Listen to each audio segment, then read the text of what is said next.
This is the Hypothetically Sound podcast, hosted by Alec, Randy, and Xavier, where we take a hypothetical look at the world around us, exploring the what-ifs, maybes, and how comes. Join in on the unfiltered, raw, and real conversations as we explore the world around us. Welcome back to Hypothetically Sound. We hope you guys are having a great day.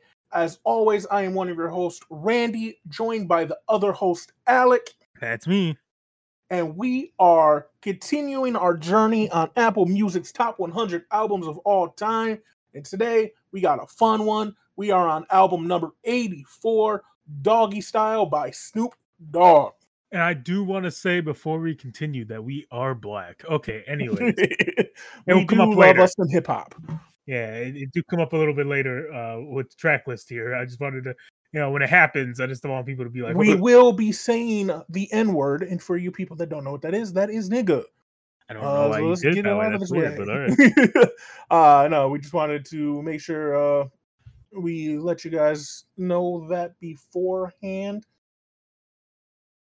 What's up, Xavier? Hey, how's it going? It's going pretty good, dog. What you up to? Oh, just listening in, tuning in. Okay. Have you heard Snoop Dogg's album, Doggystyle? 1993 album? I have not, actually. Really? I mean, okay, so like I've heard. Get this nigga out of here. Hold on. So no, listen. So I know I've heard things from it, but I haven't like sat down and just like straight up listened to the album. You know what I mean? Because that's like a kind of a different experience. Oh, yeah, it's 100% different sitting down and listening to music and trying to like grade it, critique it, and like intently listen. It has been a journey so far. By the way, welcome back. Yeah, welcome back. Hey, thanks. Long time no talk. Hey man, if you want, listen to it while we talk, and if you want to interject, go ahead. Definitely, I will begin that now. Hell yeah. I got more intro stuff to do, give them some knowledge. So yeah, you got time. You got time, yeah. So Alec, what is your relationship with Snoop Dogg and hip hop? You know what, man? From a very young age, he influenced my very favorite drink of choice as an adult now, gin and juice. Actually just was a coincidence, but hey, you got a theme song when you like it, you know what I'm saying? I feel you. Otherwise, like Snoop Dogg is a legend, classic rapper. Growing up, like being born in the 90s and growing up in the 2000s and stuff, you get introduced to different rappers because he kind of like weaned off a little after the 90s. Obviously, he made a lot of songs with like Pharrell and stuff. One of my favorite songs is a song with Pharrell. Yeah. That he made. And Dad listened it to the death of us. So like you see him as this figure that seems super cool. He just smokes weed all day, so you think to yourself, like, if he can do it, why can't we? I don't smoke, by the way. I got weak little baby lungs. I'm just saying, like, this man like smokes. Yeah, and he's a very like it's admirable because like he worked hard, he made his money, he made the right investments. Like Snoop Dogg is inspiration in hip hop and just in general. Yeah, and he shows how much you can grow to as a performer and as a man. Like Snoop Dogg, if you don't know, is one of the founding fathers of gangster rap, G-Funk, West Coast hip hop.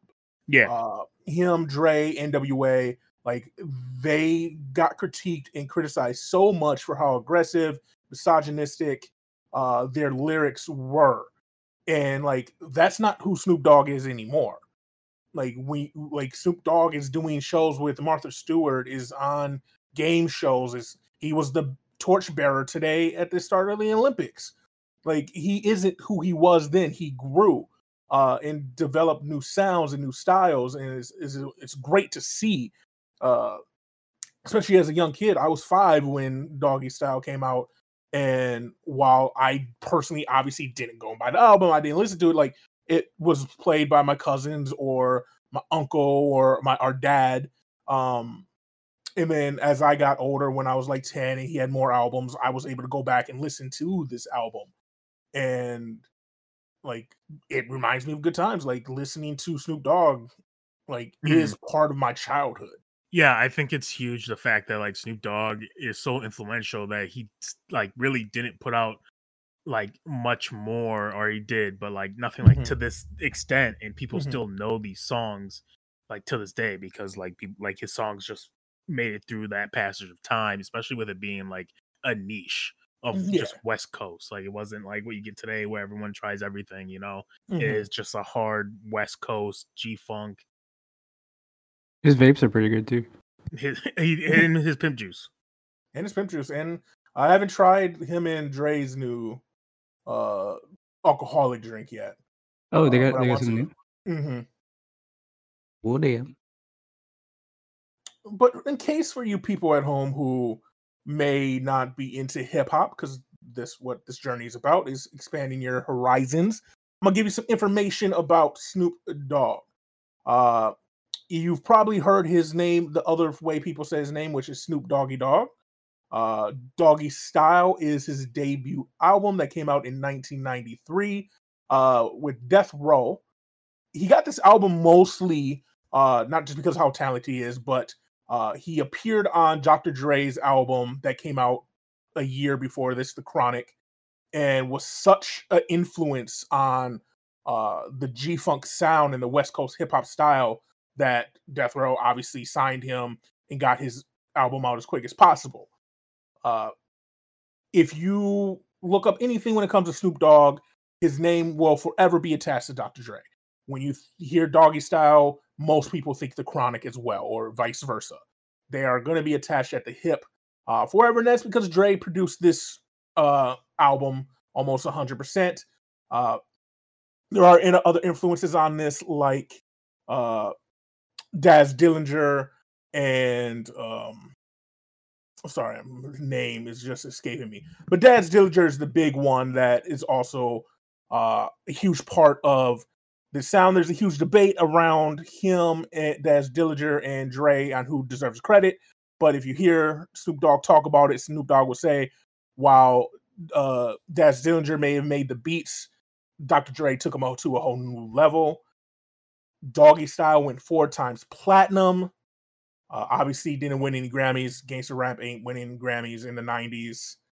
They could barely perform their songs on stage, so Yeah. it wasn't even nominated for anything. But it gets its love in hip hop as one of the most influential albums of all time. Uh, a lot of people will tell you that Doggystyle and The Chronic are the reason West Coast hip hop is a thing. Is the reason that uh, Kendrick Lamar was able to do what he did, hence why Dre and uh, Snoop were so heavily featured in advertisements around the event in Compton. Uh, Anything else you want to add about Snoop Dogg? Anything I missed? No, I think he did pretty good, honestly. Yeah, he's just a very prominent figure in hip hop. Without him, likes of a lot of people. I mean, we'll talk about it as it goes through, but I mean, this is West Coast. Like without Snoop Dogg, I really feel like Tupac wouldn't be where he would be. Even Biggie, Mm-hmm. like big names in the '90s, just don't thrive as well. Dre doesn't like get elevated, to where he's at. Things like Mm-hmm. that. Even with NWA, I think like Snoop pushed Dre even farther to be the producer and stuff Yeah. that like his legend goes. Yeah, and I think it's that you hit on it. NWA, as great as NWA is and as influential as they are, group hip hop compared to solo hip hop is a different beast. And it goes group anything like In Sync to Justin Timberlake. In Sync's huge, Justin Timberlake's bigger. Beyonce to Destiny's Child. Destiny's Child's huge, Beyonce's bigger. Mhm. When you do something solo, it becomes for some reason more relatable because it's you doing it on your own. Mhm. And so you get bigger. One thing that I think we definitely touch on because of hip hop in mainstream media, especially gangster hip hop, is always talked about so negatively. And don't get me wrong, gangster hip hop is very misogynistic. No one is going to deny that. Hoes, bitches, the whole nine is misogynistic. But Snoop Dogg says it the best. He can't rap about what he doesn't know. He raps about his life. He's never going to rap about a bachelor's degree because that's not his life. And that is what hip hop is. People are rapping about their lives. Same with country music. Only difference is country music doesn't use the term bitches and hoes. They use other terms. They talk about it different ways. It's just how the culture is. And I will be the first proponent to say our culture does have a lot of icks and a lot of bad things that need to be changed, and they slowly have been changing, especially since the 90s. So when you listen to this music, it's about the evolution of our culture and where it's come from and where it's going. Like in 1990, you're not going to hear about 8 artists who are openly gay that are having mainstream success. There wouldn't be a Frank Ocean. There wouldn't be a Tyler the Creator in the 90s in the hip hop culture. But they're here now, and everybody loves Frank Ocean. True, it's true. I'll also like to say that I am okay with the terms bitches and hoes. Fair. Yeah. Because sometimes they be bitches and hoes. But I never call my bitches. Oh God. I would never call my bitches or hoes. Because like I love bitches and hoes. And to be fair, people who try to say bitches and hoes is only a female term, that's a you thing. Yeah, honestly. I call dude bitches all the time. I call dude bitches all the time. I get called a hoe all the time. It's very rude, and it does kind of hurt my feelings. But anyways, Doggystyle, this released in 1993. It's 13 songs long, but it is 52 minutes. 52. A lot of the songs are there's a lot of like interludes that are intertwined with the tracks. So when you're listening to it, you'll have a good like 45 to a minute sequence of them talking about random shit. So which was very 90s hip hop. Yes. I think in the original release they were all separate, but with the like on Spotify and stuff, they just combined it. So you have some tracks that are like 5 minutes long. Yeah. So I think the longest is Doggy World at 5 minutes exactly. It's 5:38. Dog World. Yep. Anyway, you ready? Yeah, let's get to Bathtub. As an intro, I don't know how you feel about this because this is a very common thing on hip hop albums, especially in the 90s. I don't like skit intros.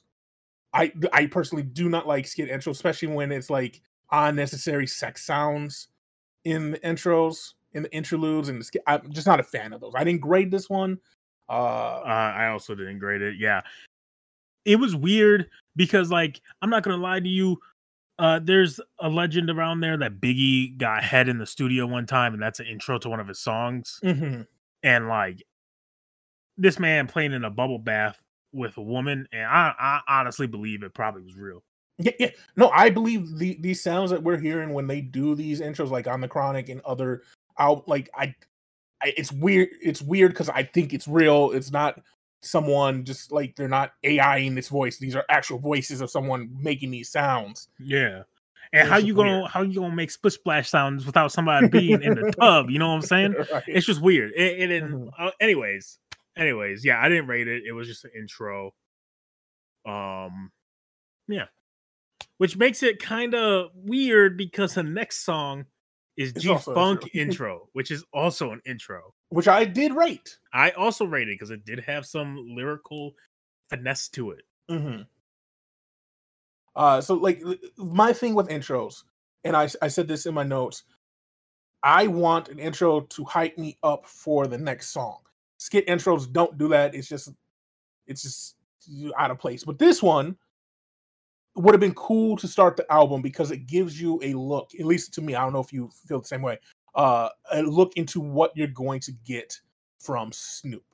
You get a little bit of his vocals, you get a little bit of his style, and then you get the nasty beat on top of it.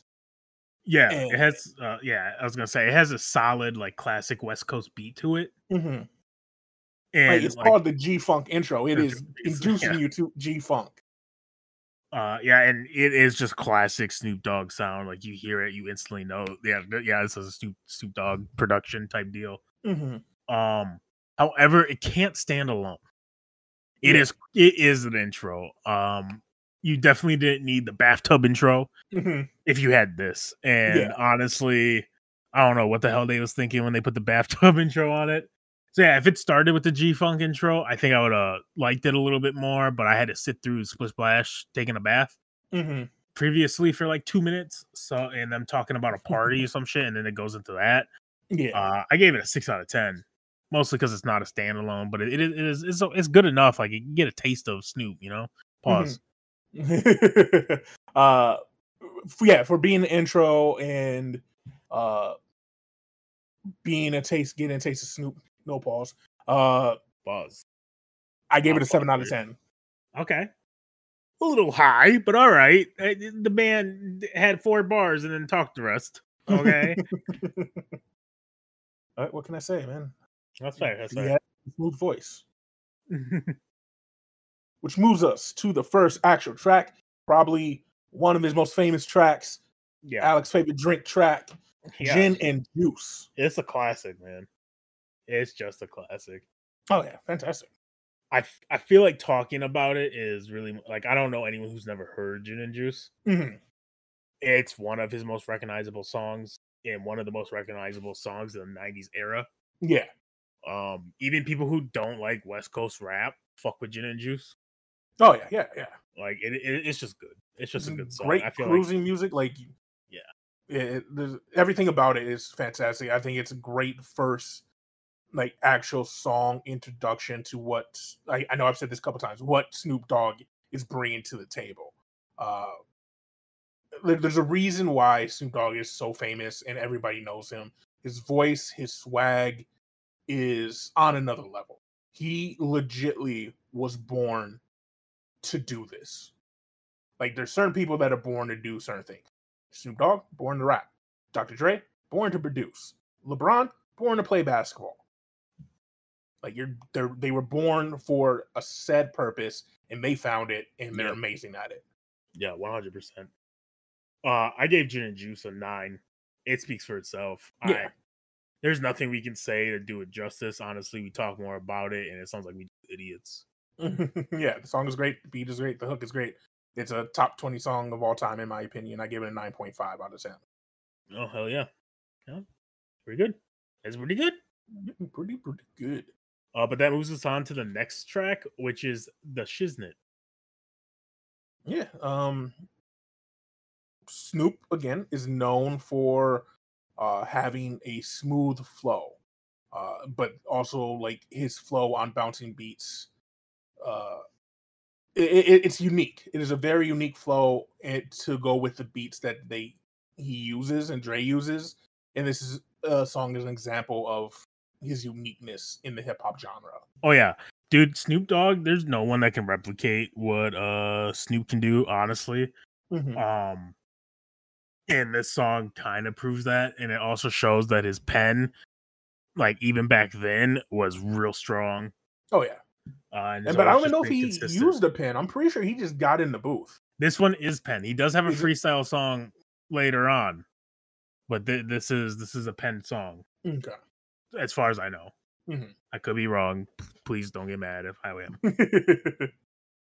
I gave it a 7 out of 10. I gave it. I enjoyed it a lot. I feel like he snaps on it. It's pretty good. The beat's insane, like you said earlier. His flow, it's unique and it fits these beats so good. It's insane. Yeah. Which moves us to track number 5, Lodi Dodi. Lodi Dodi. We likes to party. Yeah. This is just an okay song for me. I don't know how you felt. And that's not saying a lot. Like I gave him 9 and an 8. So this is a 7 out of 10 for me. But he pays homage to Slick Rick, and you actually kind of hear something that Biggie uses later on in his own way in Hypnotize. Towards the end of the song, it did feel like it dragged on.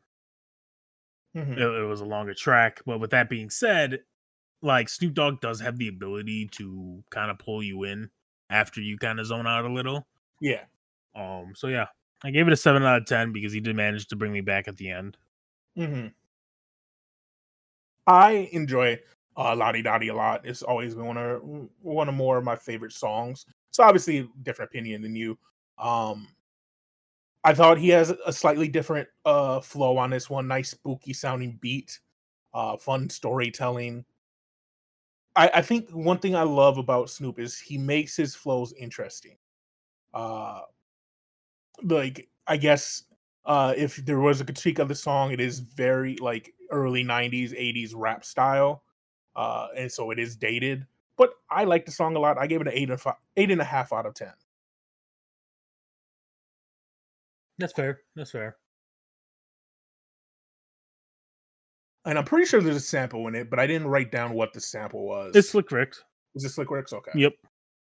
Is there? I can't remember the song name, but it is definitely a Slick Rick sample. Lodi Dee, Lodi Da, I believe is what it's called. I mean, that would make sense, huh? Mm-hmm. But yeah, I enjoy it a lot. Which moves us to track number 6, Murder the Case. This is one thing I love about Snoop, and I can't think of the other songs because just the names of the songs are slipping on me. But he has a really good sound for darker hip hop, like the like he's going to go murder someone, horror film type dark hip hop. I think it like that's why he was able to do some scary movies too, because his voice just fits that genre and that sound and that feeling. Yep, 100%, man. Murder with the Murder was the case, man. Incredible beat on it. Like you said, it's very ominous. It's very nice. Snoop's flow and cadence and everything is just, it adds to that feeling of the song. It's fantastic, man. This is probably my favorite on the album, honestly. Came real early. Pause. And like, yeah, 9 out of 10. Which is fair. So I gave it an 8 out of 10, and I'm gonna say why it's not higher.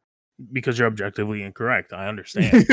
And I think everyone else does. There is an argument for a lot of people when it comes to this album that it is a clone of The Chronic.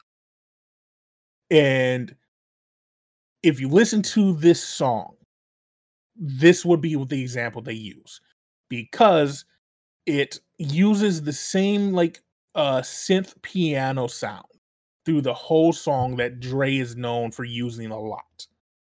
And so if you listen to this one, you're like, this is a Dre song. This just sounds like it's a feature that should be on the Chronic type thing. And so this is the song that people will point to. And I personally not a huge fan of Dre's piano, like synth piano. It gets annoying super fast for me. But I did give it an 8 out of 10. I like the song. It's a great song. Just if the piano wasn't there, probably be a 9. Fair. I mean, I think that's weird, but hey, man, your opinion, not mine. That's for sure. No, yeah. Which moves us to. Oh, sorry. Go ahead. I was just gonna bring us to the next track, Serial Killer, which is ironic because murder was the case. Yeah, murder was the case. Yeah. So for this one, I didn't have a lot of thoughts on it. Everyone, like all the features, pull their weight on the track, and it's definitely some good cruising music, man. But I think the beat carries the song more than anything. With that being said, again, everyone carried their weight. Like it was a very solid song. I gave it a 7.5 out of 10. Yeah, fair. I don't think it's bad at all. I like it is a good album track. Kind of like I said with a lot of Casey Musgraves tracks. Very talented, obviously, great song. But it kind of just like falls into the lull of the album. Doesn't stand out to me in any way. I gave it a 6 out of 10. Especially with what comes after it. Yeah, that's fair, because who am I? Probably the most recognizable song of Snoop. Oh yeah, 100%. Probably one of his best songs. 100%. Honestly, in every way. Yeah, I think this song is a song that cements Snoop Dogg's name in the greats, man. This is like the song that he really like brought out his identity and let fucking people know who he is. Like, obviously that's the point of it, but like a lot of people try that, but Snoop feels like he fucking invented and perfected it in one. Yeah. You know what I'm saying? That shit was different. Yeah, I like I said, not much needs to be said about it. It is the most catchy hip hop song in the 90s, probably in the 2000s, and like people still, it comes on, and even if you were born in 2015, you know it. Like this long later, it's fantastic. I gave it 9.7 out of 10. It is my favorite track on the album. Yeah, that's 9.5 for me. Like, not my like again. My favorite is "Murder Was the Case," like a personal favorite, but not even bias could fight the truth. Okay, Right. like it's objectively just the best Snoop you can get. Yeah. Like, especially for a first album, like not many people put out a first album and have a top 10 hip hop song. Yeah. Which moves us to number 9, track called "For All of My Niggas and Bitches." What did you think of this one? Fantastic features. Mm-hmm. And it's catchy. It's very, very catchy. It's what, again, like previously I said that like the everyone pulls their weight on this album. Everyone pulls their weight, man. Like I feel like there's not a bad feature on this album. Mm-hmm. This song's one of the better ones that have features on it. I did give it an 8 out of 10. It's just a very nice, cohesive track. Yeah. I agree. I said it was a smooth track. It was another one where, like, you've heard me in the past, I just not a huge fan of the synth sound that just repeats through entire songs. And so I gave this one a 7 out of 10. But it's a good song, great song. Also following Who Am I feel like is really difficult. Like it's just in a bad spot. Like it could definitely be higher if it didn't follow a masterpiece. Mm-hmm. And like I do give him credit. I do think it's so drastically different too that you can't, like, they did it on purpose. You can't compare his rap style, the sound, everything is completely different than who I Am. Yeah. And so like you're like, oh, it's not a huge letdown. You're like, okay, this is different. Okay, I like it. I like it. It's just not as good, unfortunately, as Who I Am, and I don't think there's anything that you could put after it. Yep, that is 100% correct. Which moves to probably the best, most known title next to like Gin and Juice, and that is "Ain't No Fun If the Homies Can't Get None." Yeah, dog. This has Nate Dogg, Warren G, and Corrupt. It is us. They're all goated. Oh yeah, like everyone on this track is goated. Everyone on this track does their job. Okay, and like they are working overtime in the best way possible. Mm-hmm. It's easy for them. Okay, this is easy money. Mm-hmm. Love this song. Good beat. Again, everyone does their thing. It's a solid 9 out of 10. Yeah, I agree. I couldn't agree with you more. You put Nate Dogg and Warren G on the track, I'm probably going to give it as close to a 10 I can as possible because I love me some Nate Dogg and Warren G. Their sounds on albums is amazing, on tracks is amazing. You mix in with Snoop Dogg and Corrupt, it's fantastic. I gave it a 9 out of 10. Which moves us to Doggy Dog World, the longest track on the album. While it is the longest, to me, it is just another track on the album.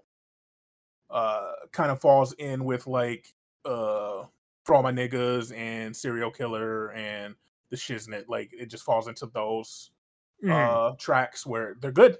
They're just not the 4 that we have at 8.5 or higher on a 13 album track or album, 13 track album. So you really feel like Doggy Dog World isn't up there with the other ones? No, yeah. Interesting, because like, first of all, this is one of those tracks that you can really notice that the interludes are intertwined. Mm-hmm. I personally think that it's insanely smooth and is one of the best on the album. Oh wow, okay.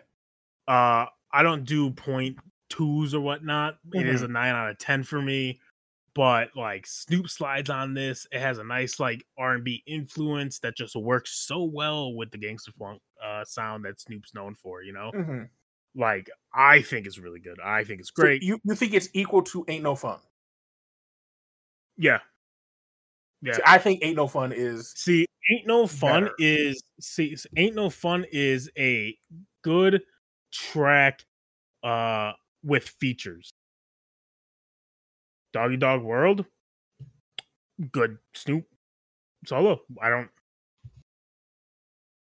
Okay, no fair. Like I just Like, think, I think it's not they're very solo. similar song, like The R&B Dog Pound G-funk and stuff songs. is on it, but like, no, Ain't No Fun feels more like a song they did for fun, and all of these guys did what they're known for, and killed what they do. You know, like you don't get Nate Dogg or Warren G in them on a track and it not be good, especially in the 90s. Yeah. Right. Doggy Dog World is Snoop Dogg's like version of that, just slightly more serious.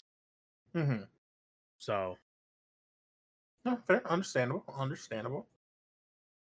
That's why we're here. Like different opinions. Like you like Doggy Dog World. I think Ain't No Fun is better. Who's to say who's right? I'm not saying it's worse. They're both 9 out of 10s for me. It's really weird that you're like trying to make it sound like one's a fucking 3 and the other's a 13 out of 10. I'm so confused. Where are you coming from with that? Because it's fun. It's weird. You're trying to gaslight me into saying that it's like way different. Like you're next to each other. They buddy. They fucking pause. Which moves us to track 12. GZ and Hustlers. It's G's and Hustlers. It's just G's. Oh, my bad. There's no apostrophe, dog. You don't need it. There needs to be. Bro, there doesn't need to be. There needs to be. Okay, yeah, you go tell this uneducated Compton nigga that they need to be on apostrophe. All right. This is a 9 out of 10 too, but you know, Randy's gonna be like, I can't believe you think it's better than the Nate Dogg song. Anyways, the beat on this is nasty. Yeah, it just slides. It just slides, man. To make it more impressive, this one's apparently a freestyle. Okay. It's sick. It's dope. It's impressive. It's a 9 out of 10. Go listen to it. It's good. Especially with the knowing it's a freestyle. Yeah, it's fucking, it's sick. Yeah, and it makes sense. Like now that you tell me it's a freestyle, it makes sense. My notes make more sense to me. The song picks up as it goes. It's a fun track. It is another track where Snoop just shows off his unique style that made him so popular. And so it makes sense if it's him freestyling. It is 100% uniquely him.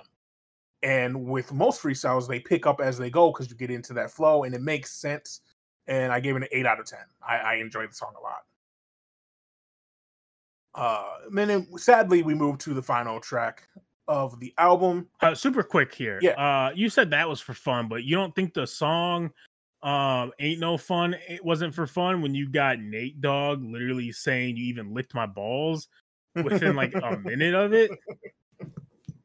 I don't know what you're talking about, man. All right, I'm sorry. Pump is the final song on the album. You know what I like about it being the final song? It kind of has a different sound than the rest of the album. It has more of like a New York sound to it, like an East Coast rap sound to it. Weird. Because I also different sound to it, but I put that this is like one of the only songs on the track that I feel like it didn't age well. Yeah. Like it production wise, it just sounds old. It like oh no, I agree 100%. It definitely was made and put on the album, I think, just to get to 13. Yeah. Apparently they had a episode. The next episode was originally supposed to be a version of next episode was originally supposed to be put on here. Like even got sent out to stores that it was going to be on there, and then when it released, it wasn't. This, for all we know, could have been the song that replaced it. Yeah, that's fair. That's fair. It just feels like it was recorded back in like 72 and they tried to remaster it with the shitty 90s technology at the time and it didn't fucking work. Mm-hmm. I gave it a 6.5 out of 10. Yeah. It seemed like a lackluster ending to this like phenomenal album. No, that is exactly, we agree 100% on this song. I gave it a 6.5 out of 10. Yeah, it sounds like East Coast rap. The way you ate it up and kind of like gassed it up, I thought you were going to give this. When did I gas it up? I said it has a different sound than the rest of the album, which isn't a bad thing. But it does sound like an East Coast rap. Like it's the way you said it. Your cadence was so happy and joyful and jolly for some reason that I thought you was going to say something crazy. Because you've done that shit before, you know? We're through 16 albums and you've done it multiple times. We're just like, yeah, this is different. 13 out of 44. And I was like, man, we do a best out of 10. I can't even do the math on that. And you're like, figure it out. One time I go off the rails and you held it over my head for the rest of our lives, man. One time. Is that all it takes? It does. It is all it takes. I'm sorry. A song popped up in my head when you say that, and I started dancing to it, and I was like, "Nah, not right now, not yet." No, fair. So that is all 13 tracks on the album. Yes, sir. What, as a whole, do you think of Doggystyle? Oh, dude, it is a solid 8.5 out of 10. Praise the sun. We have finally agreed on a rating. I'm pretty sure maybe just Rage Against the Machine's the only one we agreed on. I also gave it an 8.5 out of 10.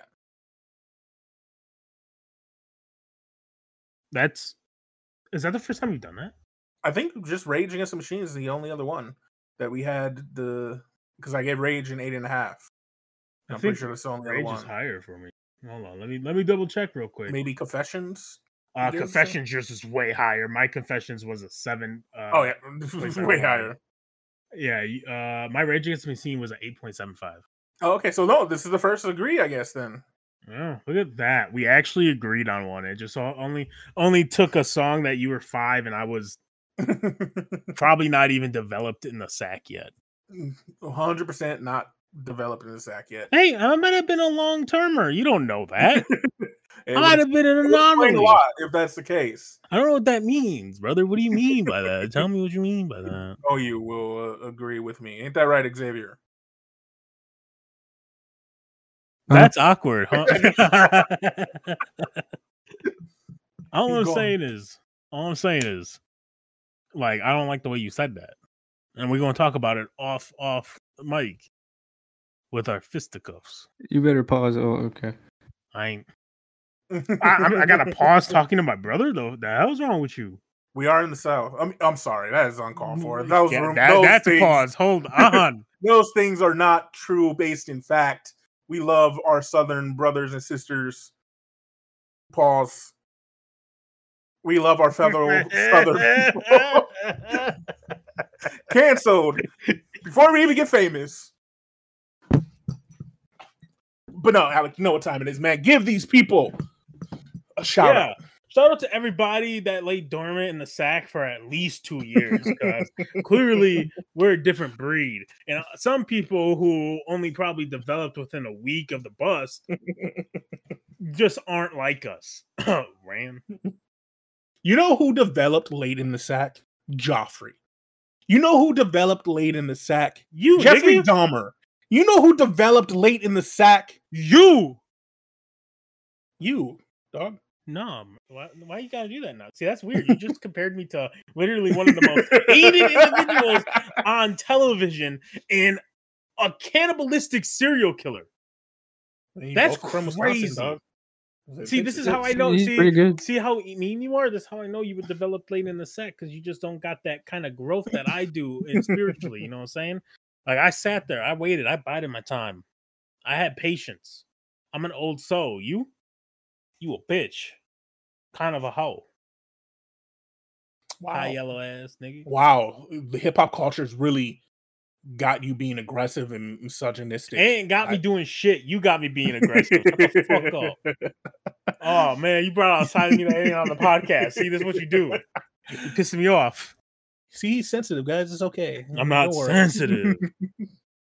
Any final words before I close this mother down? No. I like it. Xavier, you got any words, brother? Hi. Okay, well, that wasn't a very great word. Okay, Corbin from Fifth Element. Sorry, that was really end it dated. there. End it there. I'll end it after I do my stuff. You know, you guys know where to find us. We're on all social media sites under Hypothetically Sound. Make sure to like, comment, share. Sharing is caring, people. Sharing is caring. And until next time, have a great day. Deuces. Bye. Better say bye. Thank you for listening to Hypothetically Sound. We hope you enjoyed the episode. All episodes can be found at hypotheticallysound.podbean.com, as well as on Apple, Spotify, and Pandora. For full unedited video versions of the podcast, please visit us at youtube.com/hypotheticallysound.